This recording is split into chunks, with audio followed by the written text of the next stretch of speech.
Hello everyone, मैं हूं फैसल रहमान और आप देख रहे हैं रेड फॉक्स क्लासेस। आज की हमारी वीडियो में हम बात करेंगे chapter number 2 acid base and salts. ये चैप्टर स्पेशली 10th क्लासेस के बच्चों के लिए है। तो बात करते हैं हम किसकी, एसिड्स बेसिस एंड सॉल्ट्स की on the Red Fox classes.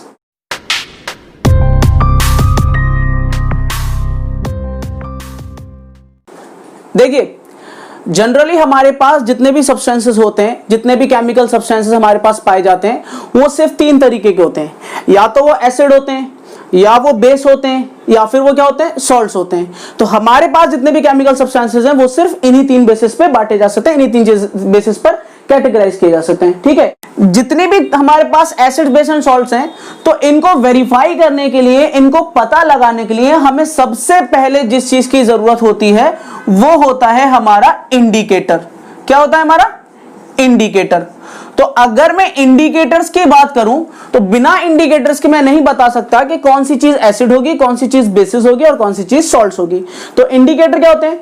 Indicator हमारे ऐसे केमिकल सब्सटेंसेस होते हैं, अमूमन ये डाइज होती हैं यानी कलर्ड सब्सटेंसेस होते हैं।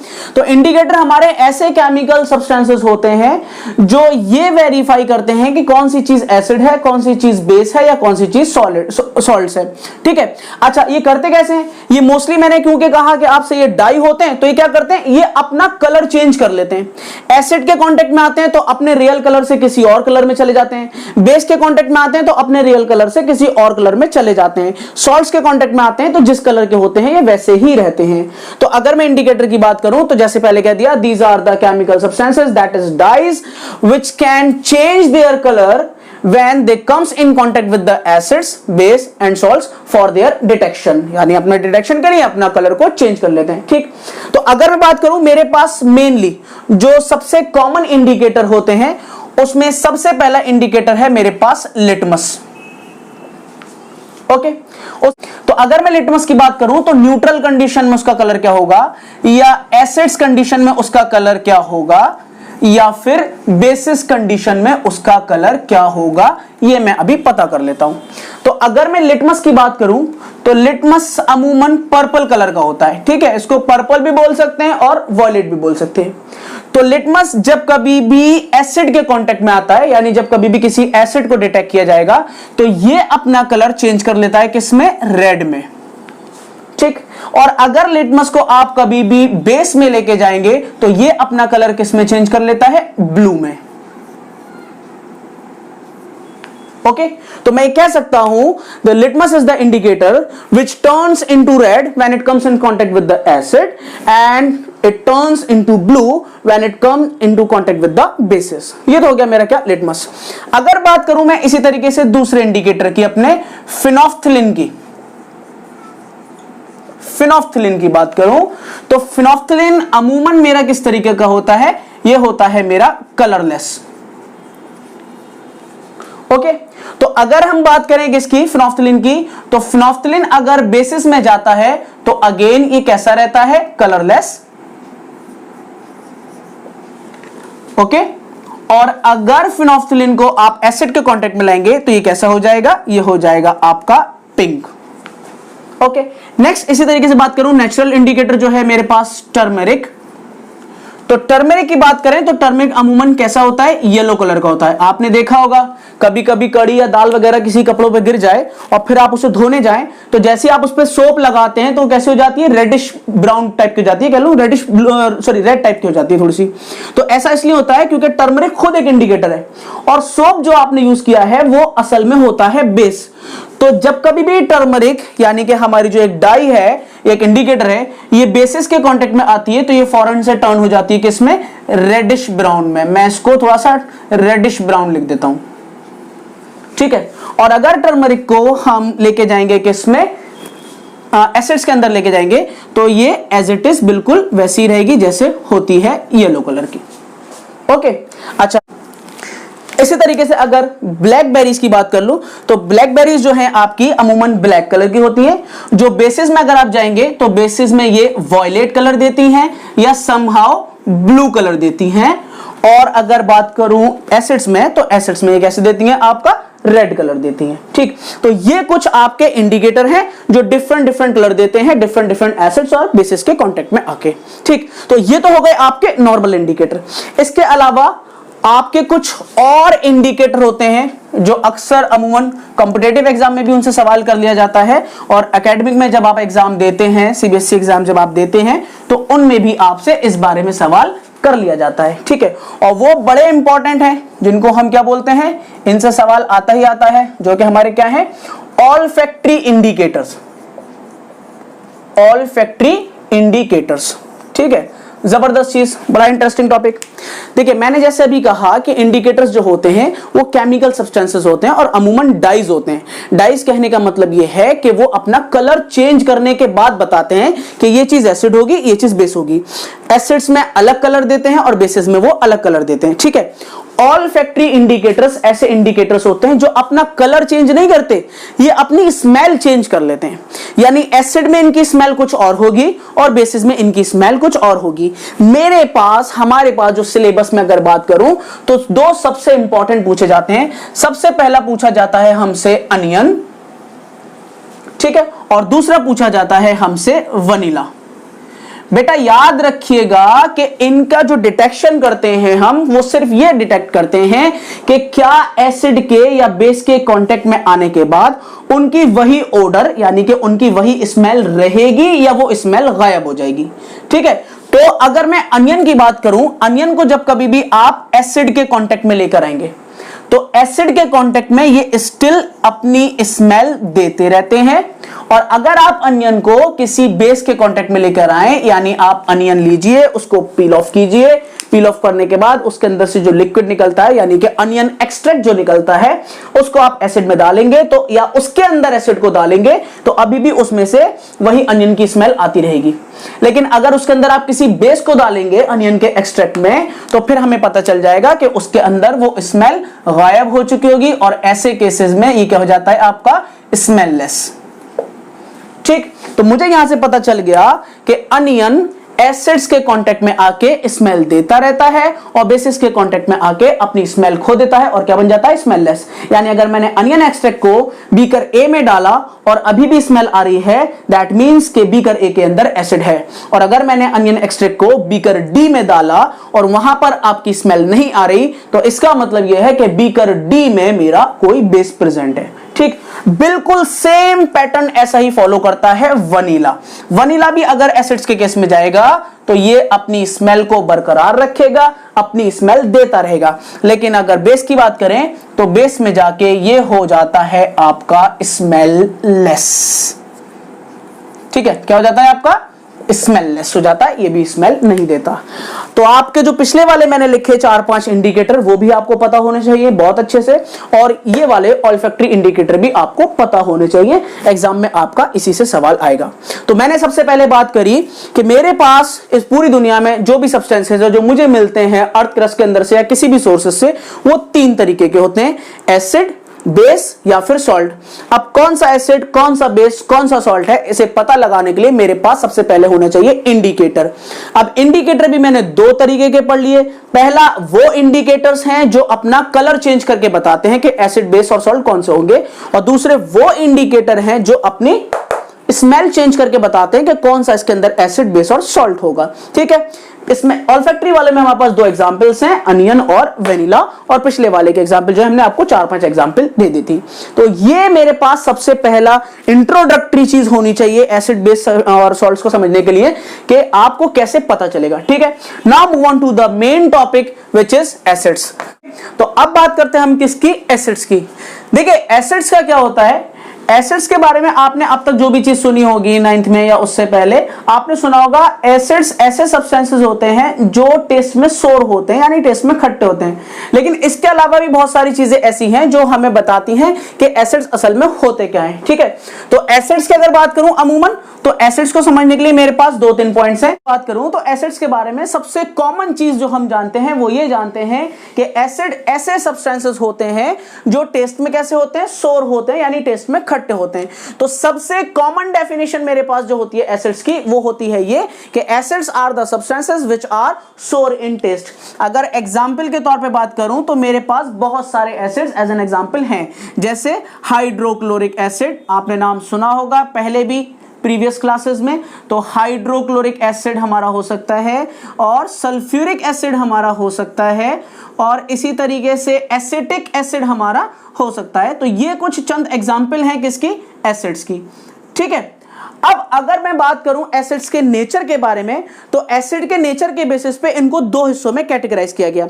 वो दो हिस्से क्या होते हैं, तो अगर मैं देखूं तो जितने भी एसिड्स या जितने भी ऐसे केमिकल सब्सटेंसेस जो नेचर में कोरोसिव होते हैं, यानी जो चीजों को खराब कर सकते हैं, जला देते हैं, सड़ा देते हैं, वो अमूमन दो तरीके होते हैं। जो अर्थ क्रस्ट और रॉक सॉल्ट से पाए जाते हैं उनको हम कहते हैं मिनरल एसिड्स। उनको हम क्या बोलते हैं, मिनरल एसिड्स। ठीक है, यानी ये मैं बात कर रहा हूं आपसे किस चीज की, एसिड्स के टाइप की। तो सबसे पहले होते हैं मेरे पास कौन से, मिनरल एसिड। और मिनरल एसिड कहां से मिलते हैं मुझे, रॉक सॉल्ट्स वगैरह में से। ठीक है, जैसे मान लीजिए कैल्शियम कार्बोनेट, चूना है आपका कैल्शियम कार्बोनेट या कैल्शियम क्लोराइड वगैरह या कैल्शियम हाइड्रोक्साइड वगैरह, तो जब ये पानी के कॉन्टेक्ट में आएंगे या किसी और चीज के कॉन्टेक्ट में आएंगे तो इनसे बनने वाला जो एसिड होता है वो अमूमन क्या कहलाता है, आपका मिनरल एसिड कहलाता है। और ये थोड़े से नेचर में स्ट्रॉन्ग होते हैं, यानी इनकी कोरोसिविटी जो होती है, इनका कोरोसिव नेचर जो होता है, कोरोसिवनेस जो होती है वो बहुत ज्यादा होती है। तो सबसे पहले है मेरे पास जो अर्थ क्रस्ट में से कह लूं या मिनरल्स और रॉक सॉल्ट्स में से कह लूं जो मिलते हैं उनको हम कहते हैं मिनरल एसिड्स। और दूसरे हमारे जो फूड सब्सटेंसेस से मिलते हैं, नेचुरल सब्सटेंसेस से मिलते हैं, नेचुरल एक्सट्रैक्ट से मिलते हैं, उनको हम कहते हैं ऑर्गेनिक एसिड्स। अब क्योंकि आपने नाम में देखा मैंने बोला ऑर्गेनिक एसिड्स, इसका मतलब ये सारे ऐसे एसिड्स होंगे जो कार्बन कंपोनेंट होंगे, यानी ये सारे एसिड अमूमन मेनली किसके बने होंगे, कार्बन के बने होंगे। ठीक है, और मिनरल एसिड की बात कर लूं तो मिनरल एसिड सारे के सारे अमूमन कैसे होते हैं, स्ट्रॉन्ग एसिड्स होते हैं। इनका कोरोसिव नेचर बहुत ज्यादा हाई होता है। ठीक है, तो एक बात हो गई मेरे पास क्या कि मिनरल एसिड्स होते हैं, और दूसरी बात हो गई मेरे पास क्या, ऑर्गेनिक एसिड्स होते हैं। अच्छा, मिनरल एसिड में जो मेरे पास सबसे कॉमन एग्जांपल है वो है हाइड्रोक्लोरिक एसिड की यानी HCl की, और सल्फ्यूरिक एसिड की यानी H2SO4 की, और नाइट्रिक एसिड की यानी HNO3 की।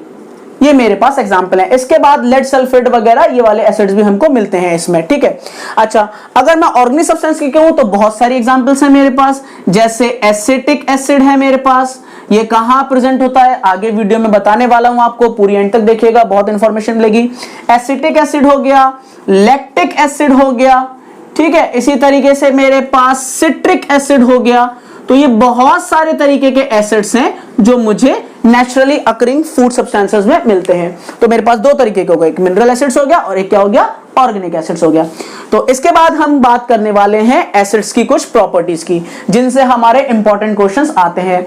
याद रखिएगा, मेरी एक एक बात को बहुत ध्यान से सुनिएगा, एक एक पॉइंट को बहुत ध्यान से सुनिएगा, क्योंकि इन्हीं पॉइंट्स में से आपके academic as well as competitive exams के क्वेश्चंस जो है वो बनकर तैयार होंगे। तो जो भी बोलूं उसको ध्यान से सुनते चले आइएगा। तो सबसे पहले बात कर रहा हूं मैं एसिड्स की फिजिकल प्रॉपर्टीज की, एसिड्स की फिजिकल प्रॉपर्टीज की। ठीक है, एक प्रॉपर्टी सबसे पहली जिससे एसिड खुद पहचाना जाता है वो है, यानी कि एसिड टेस्ट में कैसे होते हैं, सोर इन टेस्ट होते हैं। तो लिखेंगे हम यहां पर they are sour in test. Acid कैसे होते हैं, टेस्ट में थोड़े से खट्टे होते हैं, सोर इन टेस्ट। ठीक है, अब इससे एक बहुत इंपॉर्टेंट बात सुन लीजिए मेरी, जो मैं बताने जा रहा हूं बड़ी इंटरेस्टिंग बात है। याद रखिएगा, सारे एसिड टेस्ट में खट्टे होते हैं, लेकिन याद रखिएगा नाइट्रिक एसिड, सल्फ्यूरिक एसिड और आपका हाइड्रोक्लोरिक एसिड ये नेचर में बहुत ज्यादा कोरोसिव होते हैं, यानी चीजों को बर्न कर देते हैं, जला देते हैं, इसलिए आज तक इनको टेस्ट नहीं किया गया है। ठीक है, अमूमन क्योंकि सारी प्रॉपर्टीज, बाकी सारे एसिड्स की प्रॉपर्टीज टेस्ट में शोर होती है, तो उम्मीद ये की जाती है अपरेंटली कि ये भी टेस्ट में शोर ही होंगे। ठीक है, अच्छा दूसरी बात जो मैं आपसे कहने जा रहा हूं, ये बात मेरी ध्यान में रखिएगा, ये कंपटीटिव का सवाल था जो मैंने बोला कि are the nitric acid and the sulphuric acid tested before, तो आप कहेंगे नहीं, because they have the high corrosive nature. ये एकेडमिक का आपका सवाल बन गया। तो अगली बात जो मैं बात करने जा रहा हूं आपसे, वो बात करने जा रहा हूं इनकी फिजिकल प्रॉपर्टी क्या है। They conduct electricity. क्या प्रॉपर्टी है कि ये इलेक्ट्रिसिटी कंडक्ट कर सकते हैं। थर्ड प्रॉपर्टी है इनकी, थर्ड इनकी फिजिकल प्रॉपर्टी है कि they are solid as well as liquid in nature, liquid in nature. ठीक है, जैसे अगर बात करूं तो हमारे पास ऑक्जेलिक एसिड,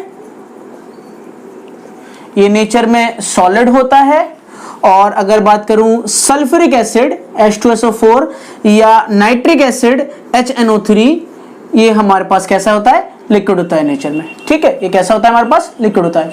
तो अगर इनकी फिजिकल प्रॉपर्टीज बात करें तो ये सोर इन टेस्ट होते हैं, इलेक्ट्रिसिटी कंडक्ट कर देते हैं, और ये सॉलिड भी होते हैं नेचर में, और ये लिक्विड भी होते हैं। तो ये हो गई इनकी क्या, फिजिकल प्रॉपर्टी। चलिए आगे बात करता हूं किसकी, इनकी केमिकल प्रॉपर्टीज की। सबसे पहली केमिकल प्रॉपर्टी जो है वो ये है कि दे गिव्स H+ आयन।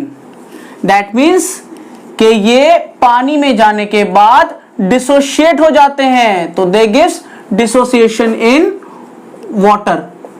तो सबसे पहली इनकी केमिकल प्रॉपर्टी जो है वो क्या है कि ये पानी में जाने के बाद डिसोशिएट हो जाते हैं। जैसे अगर बात करूं तो HCl, आप इसे पानी में ऐड करेंगे, डिसॉल्व करेंगे, तो ये क्या देगा, ये देगा आपको H+ आयन एक्वस, और क्या देगा आपको Cl- आयन एक्वस, यानी पानी में ये डिसॉल्व होने के बाद क्या देगा, H+ आयन देगा। तो ये डिसोशिएट हो जाते हैं किसके अंदर, पानी के अंदर। दूसरी प्रॉपर्टी जो इनकी है वो है दे गिव्स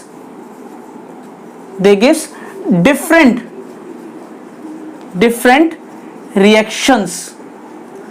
तो ये डिफरेंट रिएक्शंस देते हैं डिफरेंट कंपोनेंट के साथ। ठीक है, जिसमें सबसे पहली पढ़ने वाला हूं मैं कि एसिड्स को आप जब कभी भी मेटल से रिएक्ट कराएंगे तो ये आपको देते हैं क्या, ये आपको देंगे सॉल्ट, मेटल सॉल्ट, और साथ में हाइड्रोजन गैस इवॉल्व करेंगे। ये क्या करेंगे, ये हाइड्रोजन गैस देंगे।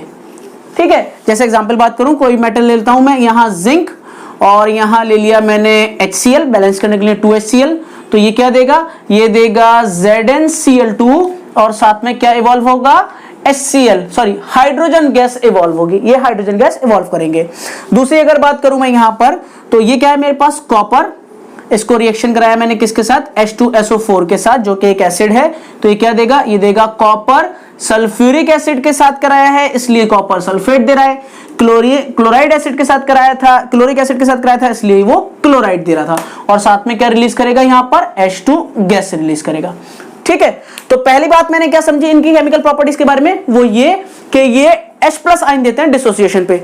दूसरी बात जो मैंने समझी इनकी, वो ये क्या समझी कि ये डिफरेंट केमिकल रिएक्शंस देते हैं। सबसे पहले मैंने एसिड को किससे रिएक्ट करके देखा, मेटल के साथ, इसने क्या दिया, मेटल सॉल्ट, और हाइड्रोजन गैस इवॉल्व करता है। यहीं से आपका सवाल बनेगा एकेडमिक का, क्या वो कहेगा, बता दीजिए कौन सी गैस इवॉल्व होती है, या बता दीजिए क्या होता है जब कभी भी आप किसी एसिड को मेटल के साथ ट्रीट कराते हैं या रिएक्ट कराते हैं। वो कह देगा कि एक बीकर में हमने एसिड ले लिया और उसके अंदर हमने सोडियम का पीस डाल दिया, तो बताइए आपको क्या ऑब्जर्व हुआ, आपकी ऑब्जर्वेशन क्या है, तो हम कहेंगे वहां पर हाइड्रोजन गैस इवॉल्व हुई। तो ये मेरे पास मेन चीज है कि मेटल जब कभी भी एसिड के साथ रिएक्ट करता है तो सॉल्ट तो देता ही है, और साथ में क्या करता है, हाइड्रोजन गैस इवॉल्व करता है। कि जब कभी भी आप एसिड्स को सल्फाइड्स के साथ ट्रीट कराएंगे, सल्फाइड्स के साथ, तो फिर ये क्या देगा आपको, ये आपको देगा सॉल्ट, साथ में देगा वाटर, और क्या देगा, और देगा आपको ये सल्फर डाइऑक्साइड, ये आपको सल्फर डाइऑक्साइड देगा। जैसे मैं ले लेता हूं, ये है मेरे पास ZnSO3 जिंक सल्फाइड, साथ में मैंने इसकी रिएक्शन कराई किससे, HCl से, तो ये देगा मुझे क्या, ZnCl2 साथ में वाटर और क्या देगा, सल्फर डाइऑक्साइड देगा।